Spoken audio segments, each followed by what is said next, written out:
कभी कभी हमें अपनों की गलतियों पर बहुत गुस्सा आता है, लेकिन चाहे कुछ भी है, कर्मों का फल तो भुगतना ही पड़ता है। हम सब जानते हैं कि रावण बहुत ज़्यादा ज्ञानी था और शिव का परम भक्त था।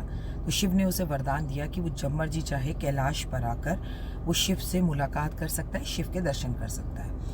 नमस्कार, सुस्वागतम, वेलकम, अभिनंदन। मैं हूँ आपके साथ आपकी अपनी होस्ट संतोष डॉक्टर वायरा की 5 मिनट स्टोरी में आप सभी का बहुत बहुत स्वागत है। तो हुआ क्या कि रोज कैलाश आते, शिव के दर्शन करते, जब दिल करता तब आते। नंदी को बहुत तंग करते, नंदी से कहते तू बैल है, तेरे कान इतने बड़े हैं, तुझे महादेव ने अपने चरणों में कैसे जगह दे दी, मैं त्रिलोकी का राजा हूँ, मेरे पास लंका है और तू क्या है, और तू मुझे रोकता है शिव के दर्शन करने के लिए, मुझे तेरी परमिशन की चाहिए, तू मेरा मैसेज जाके शिव को देता है, तो ये बात मुझे कतई मंजूर नहीं है। एक दिन पार्वती माँ ने कहा, ये सब सुना उन्होंने रावण को, जब वो ये सब कुछ नंदी को कह रहे थे, और माँ पार्वती को नंदी बेहद प्रिय था अपने पुत्र की तरह। तो उन्होंने शिव से कहा कि अगर कैलाश पर रावण आया तो मैं कैलाश छोड़कर चली जाऊंगी और उन दोनों के बीच में लड़ाई हुई।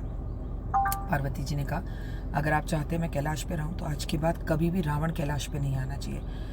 भगवान शिव रावण के पास गए, कैलाश पे जो आया हुआ था, और उससे बोले कि भाई तुम मेरे पास मत आया करो कैलाश में, तुम्हारे आने से मेरी पत्नी रुष्ट होती है, मेरे घर में कलेश होता है, तो तुम मेरे घर मत आया करो। पर रावण ने कहा, आप तो ऐसा कर ही नहीं सकते, मेरी पूजा से अपने प्रसन्न होकर मुझे ये वरदान दिया है कि मैं आपके दर्शन करने कैलाश पे कभी भी आ जाता हूँ। शिव जी 2 मिनट के लिए सोच में पड़े और उन्होंने कहा, मैं तुझे आज एक वरदान और देता हूँ, जब भी तुझे परेशानी होगी मैं खुद आऊँगा तुझे दर्शन देने के लिए, लेकिन तू यहाँ मत आना। अब रावण का घमंड और भी आसमान पर चढ़ गया और उसने अपनी मूंछों को ताप देते हुए कहा, हा हा हा, अब मुझसे खुद मिलने आएंगे महादेव, इससे बड़ी बात क्या हो सकती है। और वो चले गए। फिर रामायण हुई, हनुमान जी हनुमान जी ने लंका का पूरा लंका दहन कर दिया अपनी पूंछ से, और लंका पूरी तरह से जल गई। तो रावण ये सब देख रहा था, उसे बड़ी तकलीफ हुई। उसने शिव को याद किया, शिव आए, बोले तुमने मुझे याद किया? बोले हाँ, आपने मुझे वादा किया था आप आओगे। शिव ने बोला मैंने वादा पूरा किया, मैं आया।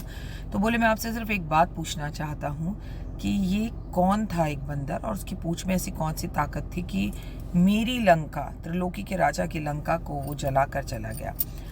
भगवान मुस्कुराए और बोले, याद करो तुम कैलाश आया करते थे और तुम नंदी का बहुत मजाक उड़ाते थे, तेरे ऊंचे कान हैं, तू जो है जीवन के अंदर एक जानवर है, मुझसे क्या तू अपने आप को कंपेयर करता है, तू मुझे रोकेगा महादेव से मिलने के लिए।